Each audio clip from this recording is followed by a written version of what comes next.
जय श्री राम। जय माता दुर्गा। त्रेता युग में जब श्री राम लंका पर रावण से युद्ध करने जा रहे थे, एक संकट ने उन्हें घेर लिया। लंका का अधिपति रावण अपनी शक्ति, विद्या और वरदानों के कारण अजेय बना हुआ था। देवता भी उससे भयभीत रहते थे। उसे वरदान मिला था कि देवता, दानव या असुर कोई भी उसका वध नहीं कर सकता। जब भगवान श्री राम ने सीता माता की खोज के बाद लंका पर चढ़ाई का निश्चय किया, तो उनके सामने सबसे बड़ी चिंता यही थी, रावण का वध कैसे संभव होगा। श्री राम गहन चिंतन में थे। तभी उन्हें स्मरण हुआ, सर्वशक्ति की अधिष्ठात्री जगत जननी मां दुर्गा ही इस कार्य में मेरा मार्गदर्शन कर सकती है। युद्ध से पूर्व समुद्र तट पर भगवान श्री राम ने एक अखंड नवरात्रि व्रत का संकल्प लिया। उन्होंने घास और मिट्टी की वेदी बनाकर मां दुर्गा की प्रतिमा स्थापित की। 9 दिन तक कठोर तपस्या की। 108 नीलकमल कमल फूल अर्पित किए। उनकी आंखों में केवल भक्ति, हृदय में केवल समर्पण और मन में केवल एक ही संकल्प था, मां दुर्गा मुझे शक्ति दे ताकि मैं धर्म की रक्षा कर सकूं। नवमी के दिन जब श्री राम पूजा कर रहे थे, उन्होंने देखा कि 108 नीलकमलों में से एक कमल कम है।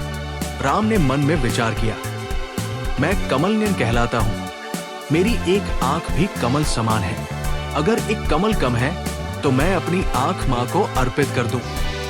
मेरी पूजा अधूरी न हो, ये मेरा प्रण है। राम ने अपने धनुष से नुकीला तीर निकाला और अपनी आंख निकालने ही वाले थे कि उसी क्षण एक दिव्य प्रकाश प्रकट हुआ। मां दुर्गा सिंह पर सवार 10 भुजाओं में शस्त्र लिए प्रकट हुई। उनकी आभा से समुद्र तट प्रकाशित हो उठा। मां ने प्रेम पूर्वक कहा, राम, तुम्हारी भक्ति, तुम्हारा समर्पण मुझे अत्यंत प्रिय हुआ।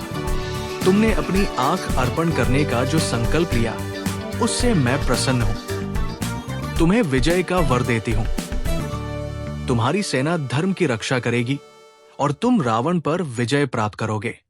राम ने श्रद्धा से मां को प्रणाम किया और उनके आशीर्वाद को अपने हृदय में धारण कर युद्ध भूमि की ओर प्रस्थान किया। युद्ध आरंभ हुआ। 9 दिनों तक राम और रावण के बीच भयंकर युद्ध हुआ।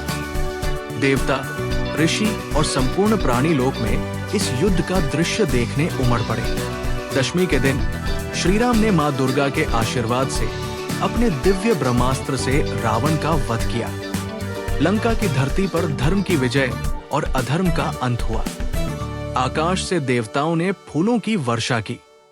ये दिन विजयादशमी कहलाया, बुराई पर अच्छाई की विजय का उत्सव। मां दुर्गा ने स्वयं भगवान राम को शक्ति दी और रावण वध का मार्ग प्रशस्त किया।